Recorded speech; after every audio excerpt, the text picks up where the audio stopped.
এখন টাকা সব পরিপূর্ণ দিতে হইব, আর যদি না দেয় তাহলে তুমি না বাবা চাবিটা থুয়ে যাও, আরেক ড্রাইভারে দিব। কাউন্টার ভিত্তিক টিকিটের মাধ্যমে তাইলে আপনার বেসিক বেতন দিতে পারবেন, ট্রিপ হিসাবে বেতন দিতে পারবেন এবং টার্গেট বিন গাড়ি চালাতে পারবেন। রাজধানীতে গণপরিবহনে আগের মতোই নৈরাজ্য চলছে। চালক মালিকের দোষারোপের খেলা। সব বাস নগর কর্তৃপক্ষের অধীনে আনার সিদ্ধান্ত। সচিবালয়ের নবনিযুক্ত উপদেষ্টারা বাজারে স্বস্তি ফেরাতে কাজ করতে চান। শেখ বশির উদ্দিন বললেন, আন্দোলনের চেতনার সাথে ছিলেন তিনি। আমার বাবার নামের কিছু সঙ্গতি আছে, কিছু অসঙ্গতি আছে। সো এটাকে আসলে আমি কিনা আমি এখনো খুব নিশ্চিত না আর কি, বাট আমরা নিশ্চিত হলে অফকোর্স এটা লিগালি ফেস করা হবে। কপ সম্মেলনে যোগ দিতে আজারবাইজানের পথে ডক্টর ইউনুস। শাহজালাল বিমানবন্দরে প্রবাসীদের জন্য উদ্বোধন করলেন ডেডিকেটেড লাউঞ্জ। অরফানেজ ট্রাস্ট মামলায় খালেদা জিয়ার সাজা স্থগিত। এতিমের টাকা আত্মসাতের অপবাদ দিয়ে নিন্দনীয় অপরাধ করছিলেন শেখ হাসিনা, বললেন আইনজীবী। সংসদে দাঁড়িয়ে বলেছে, জনসভায় বলেছে তার বাসায় বেগম খালেদা জিয়া এতিমের টাকা চুরি করেছেন। এই ধরনের নিন্দনীয় অপরাধ করেছেন শেখ হাসিনা। নির্বাচনের আগে সংস্কারকে গুরুত্ব দিচ্ছে সরকার, আবারও জানালেন উপদেষ্টা রিজওয়ানা। কক্সবাজারে জনপ্রশাসন একাডেমির ৭০০ একর বনভূমির বরাদ্দ বাতিল। যুক্তরাষ্ট্রের নিরঙ্কুশ কর্তৃত্ব পাচ্ছেন ডোনাল্ড ট্রাম্প। সিনেট পর হাউস অব কমন্সে জয়ের দ্বারপ্রান্তে রিপাবলিকানরা। দেশের রাজনৈতিক পট পরিবর্তন হলেও গণপরিবহন আগের মতোই চলছে। থামছে না দুর্ঘটনা, নিরসন হচ্ছে না দীর্ঘদিন ধরে চলে আসা অনিয়ম। অবস্থা যখন এমন, তখন একে অপরের উপর দোষ চাপাতেই ব্যস্ত গণপরিবহন খাত সংশ্লিষ্ট প্রতিটি পক্ষ। তবে বাস চালক ও মালিক উভয় পক্ষই একটি বিষয়ে একমত, ড্রাইভারদের মাসিক বেতন নির্ধারণ করে দেওয়া হলে লোকাল বাসে যাত্রী তোলার যে অসুস্থ প্রতিযোগিতা তা বন্ধ হবে। রাজনৈতিক পট পরিবর্তনের পর দেশের সর্বত্র সংস্কার চলমান, কিন্তু এখনও পরিবর্তনের ছোঁয়া লাগেনি রাজধানীর গণপরিবহন খাতে। আগের মতোই চলছে হাজারো অনিয়ম। তিনজনের একটি দল, প্রত্যেকে কাজ করেন গণপরিবহনে, মনির, কবির এবং হাবিব। শুরুতে তারা দূরপাল্লার বাস কোম্পানিতে কাজ করলেও কেউই সেখানে স্বস্তি পাননি। একটু ভালো থাকার আশায় কাজ শুরু করলেন লোকাল বাস কোম্পানিতে, কিন্তু এখানে এসে ঠিক কতটা ভালো আছেন তারা? যে পরিশ্রমটা করে পরিশ্রমের তুলনায় আমাদের পারিশ্রমিকটা কেউ দিতেছে না। প্রতিদিন তো আমরা কাজ করতে পারি না, রাত্রে 1টা বাজে 2টা বাজে বাসায় যাই, রাত্রে আবার ভোর 4টা বাজে উঠতে পারি। বিভিন্ন চাপে কিনা একটা ভুল হয়ে যায়। যে রুটে তারা গাড়ি চালান সেখানে যাত্রী নেয়ার অসুস্থ প্রতিযোগিতা তীব্র। দূরপাল্লার গাড়িতে যাত্রী নিতে পাল্লাপাল্লি না থাকলেও রাজধানীর ভিতরের সড়কগুলোতে এটা প্রকট।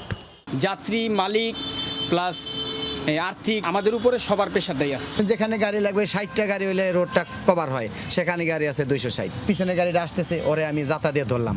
এখানে বাম পাশে মানুষ আছে না, ছাগল আছে না, হুন্ডা আছে, এগুলো দেখার সময় আমার নাই। আমার সময় হলো যে মালিককে ইনকাম করে দিতে হবে। কোনো নির্ধারিত মাসিক বেতন নেই। বাস মালিক আর চালকদের মধ্যে চলছে দৈনিক হারে টাকার ভাগবাটোয়ারা। এখন টাকা সব পরিপূর্ণ দিতে হইব, আর যদি না দেয় তাহলে তুমি না বাবা চাবিটা থুয়ে যাও, আরেক ড্রাইভারে দিব।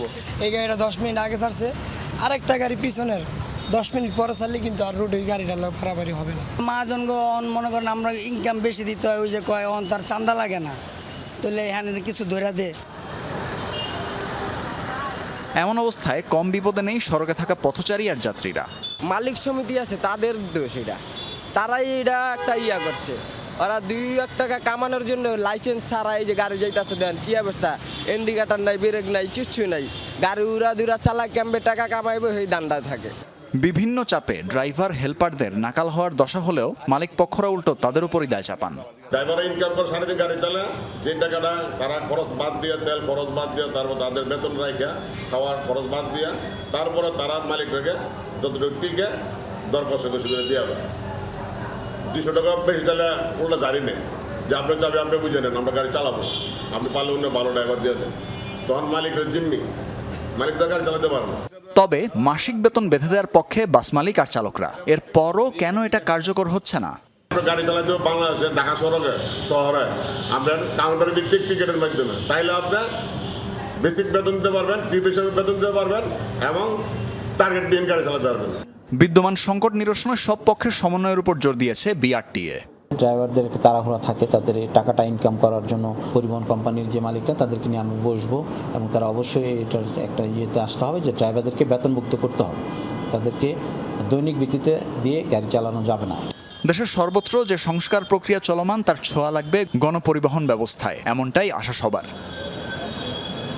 তানফির মৌসুম, যমুনা নিউজ, ঢাকা। এদিকে ঢাকা শহরের যানজট নিরসন ও গণপরিবহনে নৈরাজ্য কমাতে নগর ভবনে আলোচনা করেছেন স্টেক হোল্ডাররা। আর সেখানে ঢাকা সব বাস পরিবহন সমন্বয় কর্তৃপক্ষের অধীনেই পরিচালনার সিদ্ধান্ত হয়। নির্বাহী পরিচালক নীলিমা আক্তার জানিয়েছেন, বাসে আলাদা আলাদা ব্যানার থাকবে না, এতে বাস চালকদের মাঝে প্রতিযোগিতাও বন্ধ হবে। সমন্বিত এই উদ্যোগে 42টি রুটের 80টি কোম্পানি আবেদন করেছে। আগামী 30 নভেম্বর পর্যন্ত এই প্রক্রিয়া চলমান থাকবে। এরপরে 11 ডিসেম্বর সমন্বয় কর্তৃপক্ষের সভা অনুষ্ঠিত হবে, আর সেখানেই সব সিদ্ধান্ত চূড়ান্ত হবে বলে জানিয়েছেন ঢাকা দক্ষিণ সিটি কর্পোরেশনের প্রশাসক নজরুল ইসলাম।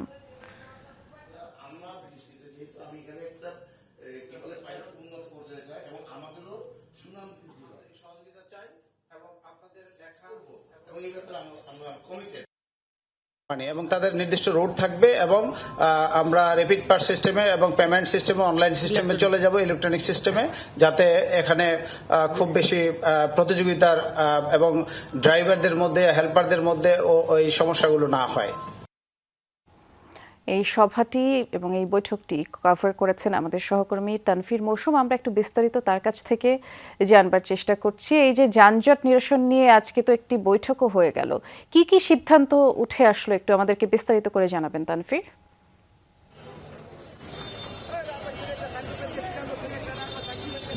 এখানে বেশ কিছু বড় বড় সিদ্ধান্ত এসেছে এবং সেই সিদ্ধান্তগুলো আসার পর আমরা আসলে রাজধানীর সড়কের অবস্থাটাও দেখছি এবং আপনাকে সেই সিদ্ধান্তগুলোর পাশাপাশি একটু সড়কের অবস্থাও দেখিয়ে দিতে চাই।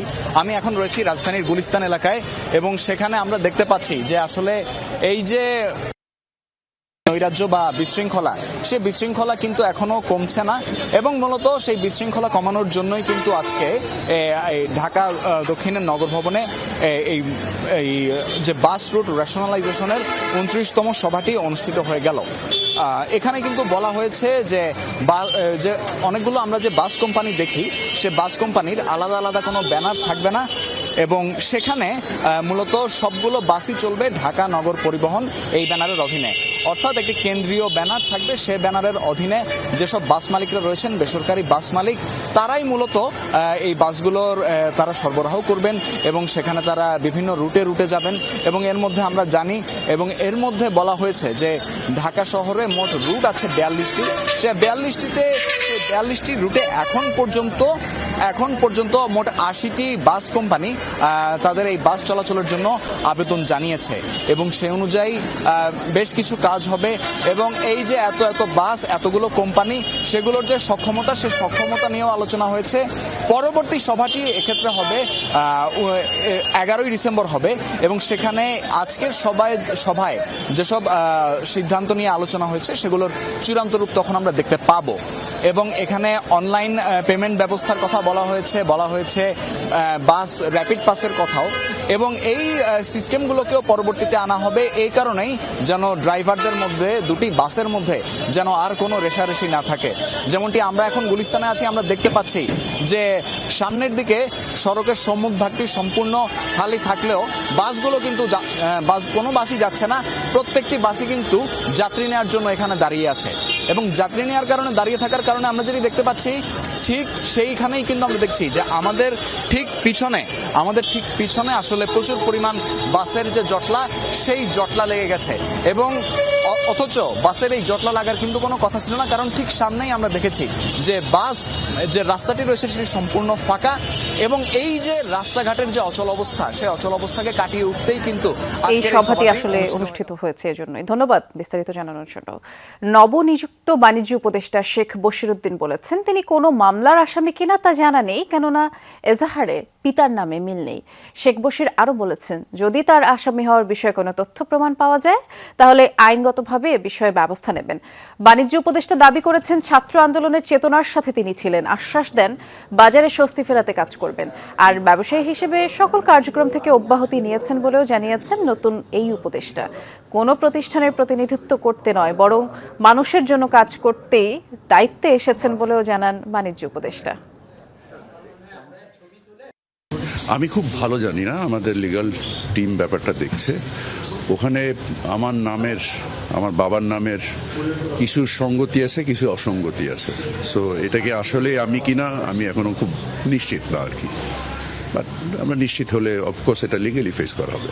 আমি আমার প্রতিষ্ঠান থেকে সম্পূর্ণরূপেই সম্পর্ক ছিন্ন করেছি এবং আমি আমার কমিটমেন্ট টু দ্য পিপল, আমি নিজেও একজন ভোক্তা আপনার মতোই। So our target is to work for the people of the country, not for any particular community. I'm not representing here any community. I'm only representing the people of the country. রাজনৈতিক দলগুলোর সাথে সরকারের বোঝাপড়া ডায়ালগে আছে। নির্বাচন নিয়ে রাজনৈতিক দলগুলো যতই বলুক, সরকার চাপহীনভাবেই তার কাজ করছে বলে জানিয়েছেন খাদ্য উপদেষ্টা আলী ইমাম মজুমদার। সচিবালয়ে এক ব্রিফিংয়ে এমন তথ্য জানিয়েছেন তিনি। বলেছেন, গেল কয়েক মাস দেশ একটি ভিন্ন রকম পরিবেশের মধ্য দিয়েই গিয়েছে। এক সরকারের পতন হয়ে নতুন সরকার গঠন করার এই সময়টা কিছুটা অস্থিতিশীল থাকে সবখানি, আর সেই প্রভাবে চালের দাম বেড়ে গিয়েছিল, যেটা এখন নিয়ন্ত্রণে। আরও জানিয়েছেন, পুরো বাজার প্রক্রিয়াই একটা চ্যালেঞ্জ, তবে এটাকে নিয়ন্ত্রণ করা কঠিন নয়। বাজারে কেউ কেউ কৃত্রিম দাম বাড়াতে চায়, কিন্তু সেটাকে কঠোর হাতে দমন করা হবে বলে উপদেষ্টা জানিয়েছেন।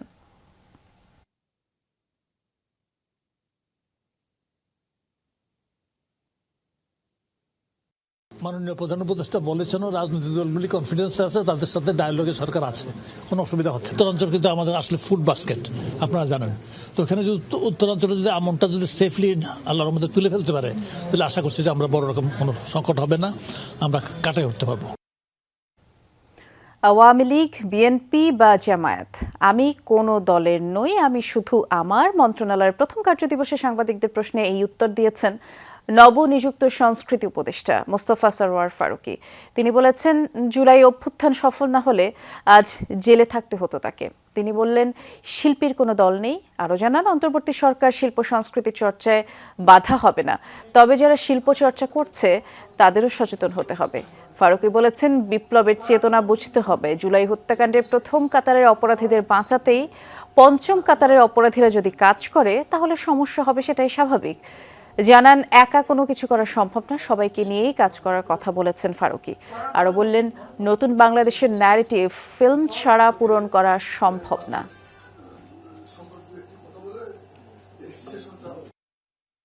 এই সরকার কখনোই কোনো শিল্প চর্চার বাধা হয়ে দাঁড়ায়নি, কখনো দাঁড়াবেও না। কিন্তু পাশাপাশি আমাদের কিছু বাস্তবতা মাথায় রাখতে হবে, এটা আমি স্পষ্ট করে বলতে চাই। যারা শিল্পকলা চর্চা করেন, যে খাতেই করেন, তাদেরও রেসপন্সিবল হওয়ার প্রয়োজন আছে। জলবায়ু সম্মেলন COP29-এ যোগ দিতে আজারবাইজানের রাজধানী বাকুর উদ্দেশ্যে ঢাকা ছেড়েছেন অন্তর্বর্তীকালীন সরকারের প্রধান উপদেষ্টা ডক্টর মোহাম্মদ ইউনূস।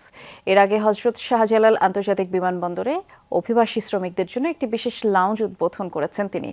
আশা প্রকাশ করেন, এই লাউঞ্জ প্রবাসীদের ভ্রমণকে আরও সহজ করবে। হযরত শাহজালাল আন্তর্জাতিক বিমানবন্দরে এটি প্রথম প্রবাসী লাউঞ্জ। এখানে বাংলাদেশি অভিবাসী শ্রমিকদের বিশ্রামের জন্য জায়গা এবং সুলভ মূল্যে খাবার পাওয়া যাবে। সুলভ মূল্যে খাবার পরিবেশনের জন্য এতে ভর্তুকি দেবে সরকার। সোমবার সকালে প্রধান উপদেষ্টা ডক্টর মোহাম্মদ ইউনূস এই বিশেষ লাউঞ্জ উদ্বোধন করেন। উদ্বোধনী আনুষ্ঠানিকতায় বক্তব্যে প্রধান উপদেষ্টা দাবি করেন, দায়িত্ব নেওয়া 3 মাসের মধ্যে বিমানবন্দরে ইতিবাচক পরিবর্তন আনতে সক্ষম হয়েছে।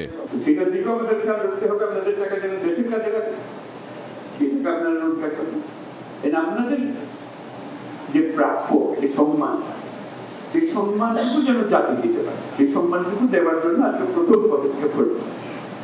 আমরা আশা করি আরো বহু রকমের পদক্ষেপ নেওয়া হবে। জুলাই আগস্ট বিপ্লবে প্রবাসীদের ভূমিকার জন্য কৃতজ্ঞতা প্রকাশ করেন প্রধান উপদেষ্টা। আমি দেশের জন্য কাজ করলাম, আমার এই হয়রানির মধ্যে ফেলে, এটা কোন ধরনের দেশ? আমাকে তো কান্দে করে নিয়ে যাওয়ার কথা। আমরা সেই ব্যবস্থা করছি যে নিশ্চিত জীবনে আমি এখান থেকে বের হতে পারেন, এটা আপনাদের দেশ, সবার দেশ। এই সম্মানটুকু আপনি যে দেশের জন্য যে খাটাখাটিটা করেন, দেশ আপনাদের প্রতি তার জন্য কৃতজ্ঞ। অনুষ্ঠানে আইন ও প্রবাসী কল্যাণ উপদেষ্টা আসিফ নজরুল এবং আন্তর্জাতিক অভিবাসন সংস্থা IOM এর ঊর্ধ্বতন কর্মকর্তারা উপস্থিত ছিলেন। আপনারা যেন ফিল করেন যে আপনারা বাংলাদেশে অত্যন্ত সম্মানিত একজন মানুষ। প্রবাসী লাউঞ্জ উদ্বোধন শেষে জলবায়ু সম্মেলন COP29-এ যোগ দিতে আজারবাইজানের উদ্দেশ্যে ঢাকা ছাড়েন প্রধান উপদেষ্টা। আগামী 14 নভেম্বর পর্যন্ত আজারবাইজানের রাষ্ট্রীয় সফরে থাকবেন তিনি। সম্মেলনে জলবায়ু পরিবর্তনে বাংলাদেশের ক্ষতি তুলে ধরার পাশাপাশি জলবায়ু তহবিলের ক্ষতিপূরণ আদায়ের চেষ্টা করবেন। Tahid Mithun, Jamuna news, Dhaka. Zia orphanage trust মামলায় খালেদা জিয়ার 10 বছরের সাজা স্থগিত করেছেন আপিল বিভাগ।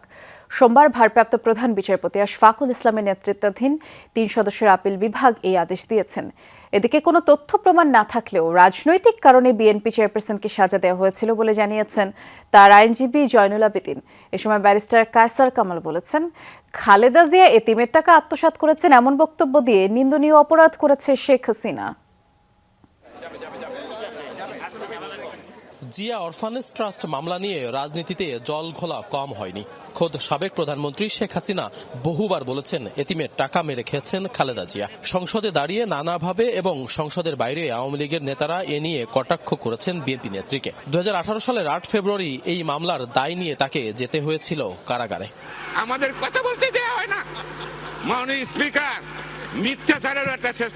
5 আগস্ট শেখ হাসিনা পালিয়ে যাবার পর পাল্টে যায় দৃশ্যপট। সাজা হওয়ার 6.5 বছর পর রোববার দুদক আইনজীবী বলেন কোনো টাকাই আত্মসাৎ করেননি খালেদা জিয়া।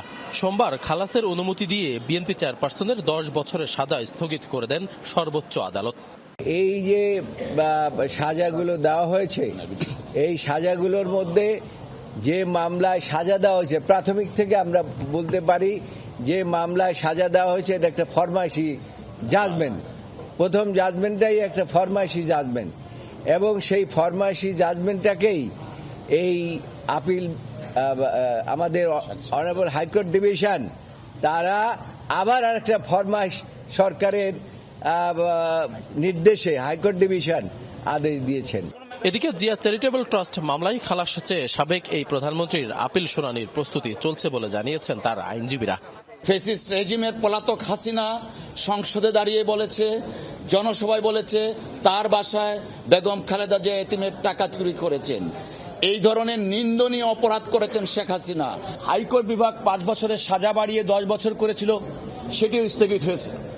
এই স্থগিতের অর্থ হচ্ছে বেগম খালেদা জিয়া এবং ওই মামলায় অভিযুক্ত অন্য কারো বিরুদ্ধে এখন পর্যন্ত কোনো মামলা পেন্ডিং নাই, এটা ধরে নিতে হবে।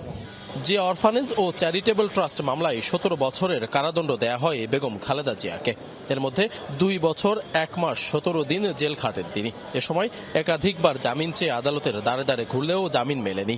সর্বশেষ করোনা মহামারী জটিল আকার ধারণ করলে 2020 সালের 25 মার্চ নির্বাহী আদেশে মুক্তি দেয়া হয় বিএনপি চেয়ারপারসন খালেদা জিয়াকে। আশিক মাহমুদ, যমুনা নিউজ, ঢাকা।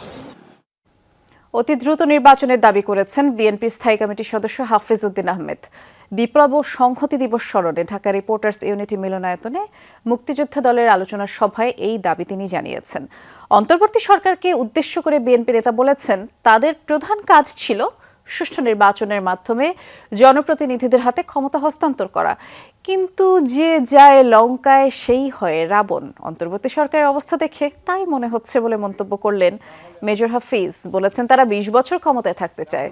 তাদের উপদেষ্টা পরিষদে আওয়ামী লীগের লোকজন বসে গেছে যারা গণতান্ত্রিক সমাজ বিনির্মাণে বিশ্বাসী নয়, আর তাদের ব্যাপারে এখনই সতর্ক না হলে সরকার বিপদে পড়তে পারে বলেও তিনি হুঁশিয়ার করেন।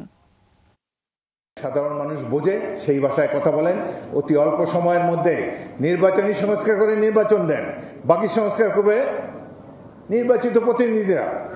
জনগণের মুখের ভাষা তো নির্বাচিত প্রতিনিধি, সেই নির্বাচনে আপনারা অংশগ্রহণ করেন। ছাত্ররা অংশগ্রহণ করতে পারে, তাদের যে নাগরিক পার্টি আছে তারাও অংশগ্রহণ করতে পারে, অন্য কোনো দলকে সমর্থন দিতে পারে। নির্বাচন অন্তর্বর্তী সরকারও চায়, তবে এর আগে সংস্কারকে গুরুত্ব দেওয়া হচ্ছে বলে জানিয়েছেন পরিবেশ উপদেষ্টা সৈয়দা রিজওয়ানা হাসান। বলেছেন গণ অভ্যুত্থান নির্বাচনের জন্য হয়নি। সচিবালয় পরিবেশ মন্ত্রণালয়ের ব্রিফিংয়ে তিনি বলেছেন এই সরকারি সংস্কার কার্যক্রম বাস্তবায়ন করবে কিনা তা বলা যাবে সুপারিশ জমা হওয়ার পর। সৈয়দা রিজওয়ানা বললেন, ডিসেম্বরে সংস্কার কমিশন সুপারিশ জমা দেবে। এই সরকারের 3 মাস হয়েছে মাত্র। রাজনৈতিক দলগুলো এখনই নির্বাচন চাচ্ছে বলে মনে হয় না। আর এর আগে তিনি জানিয়েছেন যে অবৈধভাবে শেখ মুজিব জনপ্রশাসন একাডেমির জন্য কক্সবাজারের 700 একর বনভূমি বরাদ্দ দেওয়া হয়েছিল। পরিবেশ মন্ত্রণালয়ের আবেদনের ভিত্তিতেই ভূমি মন্ত্রণালয় এই বরাদ্দ বাতিল করেছে। নির্বাচন, জুলাই আগস্টের গণহত্যা, নিপীড়ন, অত্যাচারের বিচার, সংস্কার, এই 3টাকেই প্রাধান্য দিয়ে এগিয়ে যাচ্ছি এবং রাজনৈতিক দলগুলোর সাথে নিয়মিত মত বিনিময় করছি। নতুন কোনো পদ্ধতি নয়, বর্তমান আইনেই সুষ্ঠু নির্বাচন সম্ভব বলে মন্তব্য করেছেন সংস্কার কমিশনের সদস্যরা। নির্বাচন কমিশনের সাথে বৈঠক শেষে একথা তারা বলেছেন। আমার ব্যক্তিগত মত হচ্ছে নির্বাচন পদ্ধতির কোনো পরিবর্তনের প্রয়োজন নেই। এখানে আমাদের ফার্স্ট পাস্ট পোস্ট সিস্টেম, এই সিস্টেমই কার্যকর হতে পারে। এটা মানুষের এই সিস্টেমের সঙ্গে পরিচয় আছে এবং এই নতুন কোনো সিস্টেমের আমার মনে করি না যে এখানে যে সমস্ত দেশে এই প্রপোর্শনাল রিপ্রেজেন্টেশন সিস্টেম আছে, এই আনুপাতিক প্রতিনিধিত্ব সিস্টেম আছে, সেই সব দেশে যে এটাকে ভালোভাবে চলছে এটাও কিন্তু মনে করবেন না। ওনার সাথে আমাদের মত বিনিময় হয়েছে এবং ওনার অভিজ্ঞতা উনি আমাদের সাথে শেয়ার করেছেন এবং আমরাও কিভাবে অগ্রসর হচ্ছি আমরা এগুলো ওনার সাথে শেয়ার করেছি এবং আমরা উৎসাহিত হয়েছি এই শুনে যে উনি আমাদেরকে বলছেন যে আমরা সঠিক পথেই আছে। 6 দফা দাবিতে বগুড়ায় বিক্ষোভ করছেন মেডিকেল টেকনোলজিস্টরা। আমরা এ বিষয়ে একটু জানবো। আমাদের সহকর্মী মেহরুল সুজন অপেক্ষা করছেন। সুজন, আন্দোলনকারীরা আসলে কি বলছেন? 6 দফা যে দাবি দেওয়া, সেটি নিয়ে কর্তৃপক্ষের সাথে কোনো ধরনের বৈঠক হয়েছে কিনা?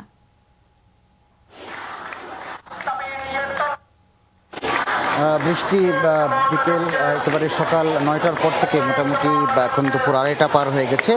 5.5 ঘন্টারও বেশি সময় ধরে কিন্তু বগুড়ার যারা মেডিকেল টেকনোলজি এবং ফার্মেসি নিয়ে যারা পড়াশোনা করেন, অর্থাৎ মেডিকেল টেকনোলজিস্ট এবং ফার্মাসিস্ট যারা রয়েছেন, যারা পড়াশোনা করছেন, সেই শিক্ষার্থীরা কিন্তু এই বিক্ষোভটা করছেন 6 দফা দাবিতে এবং স্বতন্ত্র পরিদপ্তর গঠন সহ তাদের যে বেতন কাঠামো, চাকরি অবস্থায় সেই বেতন কাঠামোগুলো বাড়ানো সহ অনেকগুলো দাবি তাদের রয়েছে। প্রায় 11 বছর ধরে তাদের আসলে বিভিন্ন ধরনের নিয়োগ বন্ধ হয়ে রয়েছে। এই বিষয়গুলো কিন্তু তারা তাদের দাবির মধ্যে এনেছেন। অর্থাৎ 6 দফা দাবি নিয়ে তারা কিন্তু গত 1 মাস ধরে বগুড়ায় আমরা দেখেছি যে তারা আন্দোলন করছেন। কয়েকবার তারা মহাসড়ক অবরোধ করেছেন। তবে এখন পর্যন্ত কিন্তু এই দাবি দেওয়া নিয়ে কোনো ধরনের আশ্বাস তারা পাননি, এরকম কিন্তু আমাদেরকে জানিয়েছেন। আজকেও যেমন সকাল থেকে তারা সিভিল সার্জন কার্যালয়ের অবস্থান নিচ্ছিলেন এবং সিভিল সার্জনের সাথে তারা কয়েক দফা সাক্ষাৎ করেছেন। এখান থেকে আসলে প্রশাসনিকভাবে তাদের সঙ্গে কোনো বৈঠক হয়নি। এখানে যারা রয়েছেন স্থানীয়ভাবে সিভিল সার্জন বা স্বাস্থ্য অধিদপ্তরের অন্য যারা কর্মকর্তারা রয়েছেন, তারা কিন্তু তাদেরকে শুধু তাদের যে দাবি দেওয়াগুলো রয়েছে বিশেষ সেগুলো তারা ঢাকায় পাঠিয়েছেন, মন্ত্রণালয়ে পাঠিয়েছেন বা অধিদপ্তরে পাঠিয়েছেন। এর বাইরে তাদের কিছু করার নেই, এরকমটাই কিন্তু তাদেরকে জানিয়েছেন। অন্যদিকে এই শিক্ষার্থীরা, বিক্ষুব্ধ শিক্ষার্থীরা, তারা কিন্তু বলছেন যে 6 দফা দাবিতে তারা 1 মাস ধরে আন্দোলন করছেন। এই দাবিগুলো আদায় না হওয়া পর্যন্ত কিন্তু তারা মাঠ ছাড়বেন না, অর্থাৎ তারা এই দাবি দেওয়া নিয়ে কিন্তু মাঠে থাকতে চান এবং দাবি আদায় না হওয়া পর্যন্ত তারা আসলে আন্দোলন চালিয়ে যেতে চান।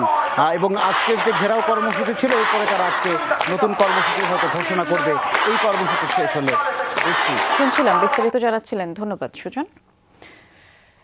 শ্রমিক বিক্ষোভের জেরে 3 দিন ধরে গাজীপুর এবং ময়মনসিংহ সড়কও থমকে আছে।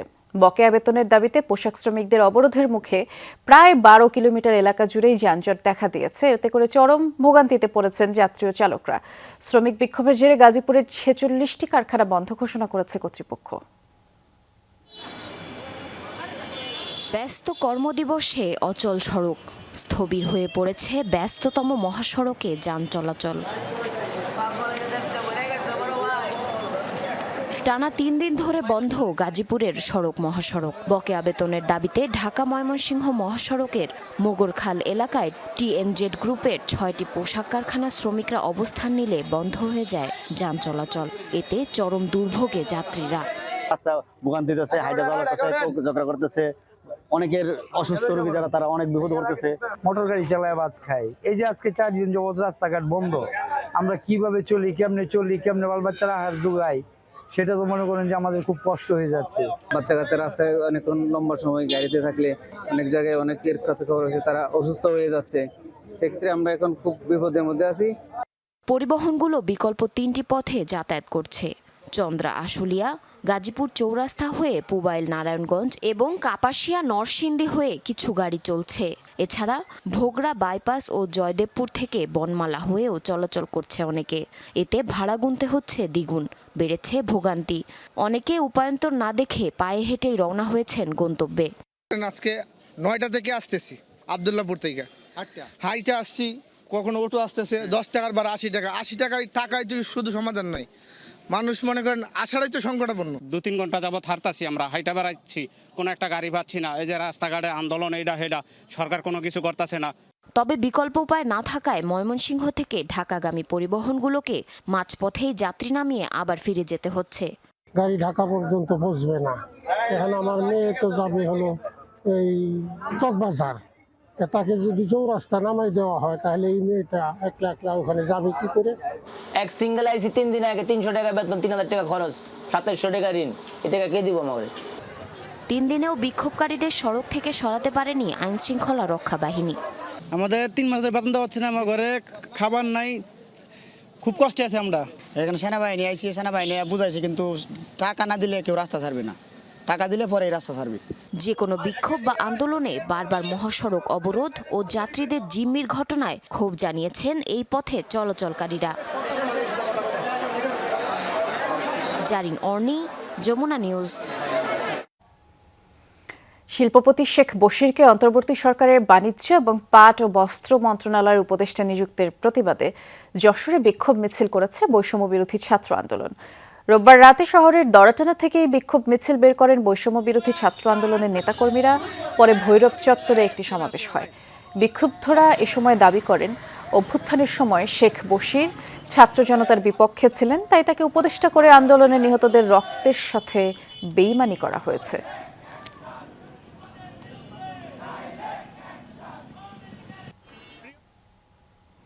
এদিকে মোস্তফা সরোয়ার ফারুকীকে সংস্কৃতি বিষয়ক মন্ত্রণালয়ের উপদেষ্টা নিযুক্তির প্রতিবাদে বিক্ষোভ মিছিল করেছেন জাহাঙ্গীরনগর বিশ্ববিদ্যালয়ের শিক্ষার্থীরা। গতরাতে বিশ্ববিদ্যালয়ের বটতলা থেকে একটি বিক্ষোভ মিছিল বের করেন বৈষম্য বিরোধী শিক্ষার্থীরা। এই মিছিল শেষে সংক্ষিপ্ত সমাবেশ করেন তারা। তাদের অভিযোগ, ফ্যাসিস্ট আদর্শের প্রতি সহানুভূতিশীল উপদেষ্টাকে ছাত্র জনতার সরকারে অন্তর্ভুক্তি এবং সরাসরি আন্দোলনের চেতনা পরিপন্থী সত্য শপথ নেয়া এই উপদেষ্টাকে অবিলম্বে পদত্যাগের দাবি জানান তারা।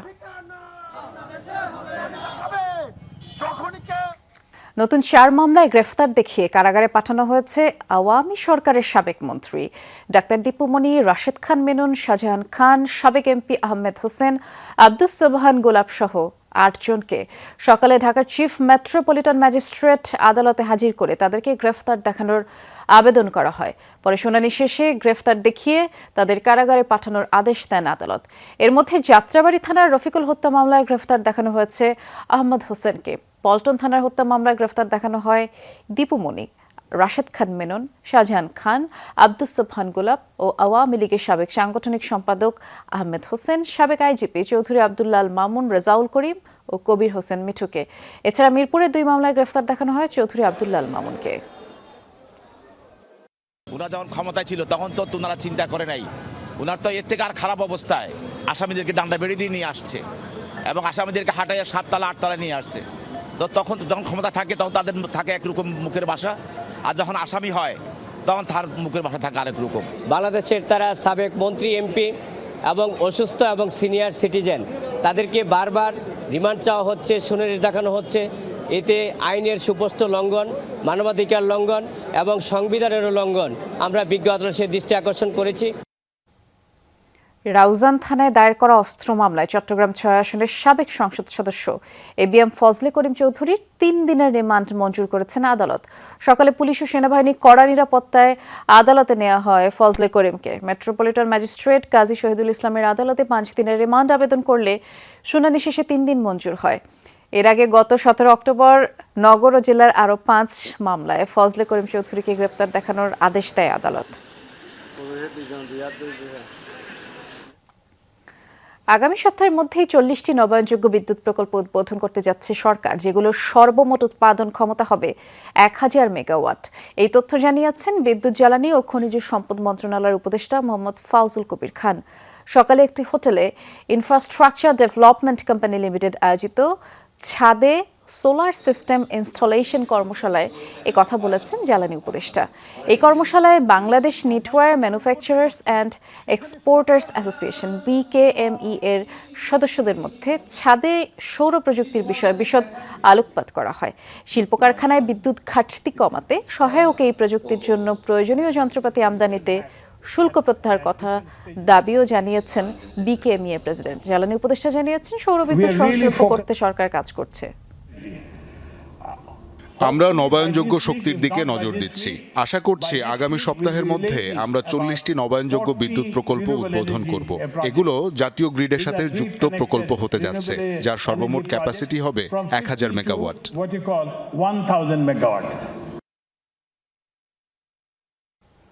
বাংলাদেশের ডেইরি খাত ব্যাপক সম্ভাবনাময়, তবে এই খাতে সফলতা অর্জনে যেমন সম্ভাবনা রয়েছে তেমনি নানাবিধ সমস্যাও রয়েছে। Fisheries and life stock journalists forum আয়োজিত সেমিনারে বক্তারা এমন মন্তব্য করেছেন। জাতীয় প্রেস ক্লাবে দেশের ডেইরি খাতের সমস্যা সম্ভাবনা করণীয় বিষয়ক সেমিনারে সংগঠনটির নেতারা আরও জানান, দেশে দুধের উৎপাদন বাড়লেও মাথাপিছু প্রাপ্যতা এখনও অনেক কম, আর খামারিদের উৎপাদিত দুধের ন্যায্য মূল্য নিশ্চিত হয়নি। এছাড়া বাজারে নিম্নমানের আমদানিকৃত গুঁড়ো দুধের কারণেই দেশের উদ্যোক্তারা ক্ষতিগ্রস্ত হয়েছে। বক্তারা বলেন, 1 লিটার দুধ উৎপাদনে যেই ব্যয় হয় তা 70% যায় পশুর খাদ্য কেনা। এক্ষেত্রে সরকারের কাছে বিনামূল্যে ঘাসের বীজ ও চিকিৎসা খরচ সহ পশু খাদ্যে প্রণোদনার দাবি জানিয়েছেন খামারিরা। মার্কিন প্রেসিডেন্ট ও সিনেট নির্বাচনে বাজিমাতের পর নিম্নকক্ষ হাউস অব রিপ্রেজেন্টেটিভের ভোটাভুটিতেও জয়ের দ্বারপ্রান্তে ডোনাল্ড ট্রাম্পের নেতৃত্বাধীন রিপাবলিকান পার্টি। আর সবশেষ ফলাফল অনুযায়ী লাল শিবির পেয়েছে 214টি আসন। মাত্র 4টি আসন পেলেই পার্লামেন্টের নিম্নকক্ষেও একক সংখ্যাগরিষ্ঠতা পাবে রিপাবলিকান পার্টি। অন্যদিকে প্রতিদ্বন্দ্বী ডেমোক্র্যাট পার্টি 205টি আসন পেয়েছে। এখনও 19টি আসনের ফলাফল ঝুলে আছে, আর গণনা শেষ হয়নি অ্যারিজোনা, মেইন ও আলাস্কা অঙ্গরাজ্যের ভোট। হাউস অব রিপ্রেজেন্টেটিভে একক সংখ্যাগরিষ্ঠতা পেতে হলে কোনো দলকে ন্যূনতম 218টি আসনে জয়ী হতে হয়। এদিকে উচ্চকক্ষ সিনেটে 100টি আসনের মধ্যে 52টিতেই জয়লাভ করে একক সংখ্যাগরিষ্ঠতা পেয়েছে ট্রাম্পের দল, যেখানে নীল শিবির পেয়েছে 46টি। রুশ প্রেসিডেন্ট ভ্লাদিমির পুতিনের সাথে ফোনালাপে ইউক্রেন যুদ্ধ সম্প্রসারণ না করার পরামর্শ দিয়েছেন ডোনাল্ড ট্রাম্প। পুতিনকে ইউরোপে অবস্থানরত বিশাল মার্কিন বহরের কথাও মনে করিয়ে দেন যুক্তরাষ্ট্রের নবনির্বাচিত প্রেসিডেন্ট। মার্কিন গণমাধ্যম ওয়াশিংটন পোস্টের এক প্রতিবেদনে এমন সব তথ্যই উঠে এসেছে এবং রিপাবলিকান শিবির খোলাসা না করলেও ট্রাম্পের তৎপরতাকে ইতিবাচক হিসেবে এই সংকেত হিসেবেই আখ্যা দিয়েছে রাশিয়া। ক্ষমতা গ্রহণের একদিনের মধ্যে বন্ধ করবেন ইউক্রেন যুদ্ধ। প্রচারণায় একাধিকবার এমন দাবি করেছেন ডোনাল্ড ট্রাম্প, তবে কিভাবে ব্যাখ্যা করেননি। মার্কিন প্রেসিডেন্ট নির্বাচনে জয় নিশ্চিতের একদিন পরই গত বৃহস্পতিবার রুশ প্রেসিডেন্ট ভ্লাদিমির পুতিনকে ফোন করেন তিনি। কথা বলেন ইউক্রেন ইস্যুতে। ট্রাম্প শিবির এ বিষয়ে তেমন কিছু না জানালেও নতুন তথ্য উঠে এসেছে ওয়াশিংটন পোস্টের প্রতিবেদনে।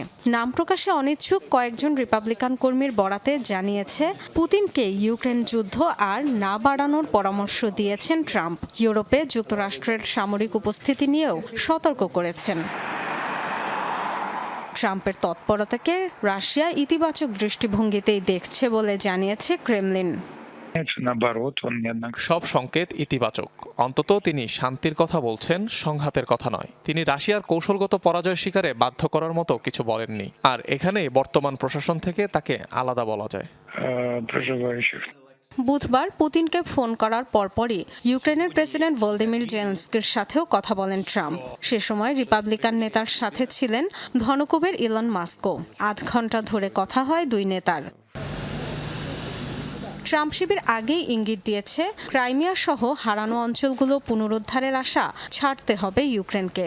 তবে নিজেদের ভূখণ্ডের দাবি ছেড়ে দিলে উস্কানি দেয়া হবে রাশিয়ার আগ্রাসনকেই, এমন অভিযোগ জেলেনস্কির। ডরথি তাস্ট্রিন, যমুনা নিউজ। ইসরায়েলি সমর্থকদের গণপিটুনির ঘটনার জেরে নেদারল্যান্ডসে বিক্ষোভ সমাবেশে জারি হওয়া নিষেধাজ্ঞা অমান্য করেছেন ফিলিস্তিনপন্থীরা। রাজধানীর জনবহুল ড্যাম স্কোয়ারে বড় ধরনের প্রতিবাদ সমাবেশে অংশ নেয় শত শত মানুষ। নিরাপত্তা বাহিনী বাধা দিলে সংঘর্ষ ছড়িয়ে পড়ে, ব্যাপক ধরপাকড় চালায় পুলিশ, আটক করা হয় শতাধিক বিক্ষোভকারীকে এবং সংঘর্ষ এড়াতে নেদারল্যান্ডসে অবস্থানরত ইহুদিদের নিরাপদে থাকার নির্দেশনা দিয়েছে ইসরায়েলি দূতাবাস। আবারও উত্তাল নেদারল্যান্ডসের রাজধানী আমস্টারডাম। তবে প্রশাসনের নির্দেশকে তোয়াক্কা না করে রাজপথে নামে বিক্ষুব্ধ জনতা। ফিলিস্তিনের পতাকা হাতে রাজধানী আমস্টারডামের ড্যাম স্কোয়ারে জড়ো হন ফিলিস্তিনপন্থী শত শত মানুষ। ফিলিস্তিন মুক্ত করো, আমস্টারডাম গণহত্যাকে সমর্থন করে না, এমন নানা স্লোগান লেখা ব্যানার নিয়ে সড়ক অবরোধ করে চলে তাদের প্রতিবাদ সমাবেশ। সরকারের নির্দেশ অমান্য করে বিক্ষোভ করায় মাঠে নামেন বিপুল সংখ্যক পুলিশ। আন্দোলনকারী ও পুলিশের মাঝে চলে ধাওয়া পাল্টা ধাওয়া। উত্তপ্ত হয়ে ওঠে পরিস্থিতি, আটক হন শতাধিক মানুষ।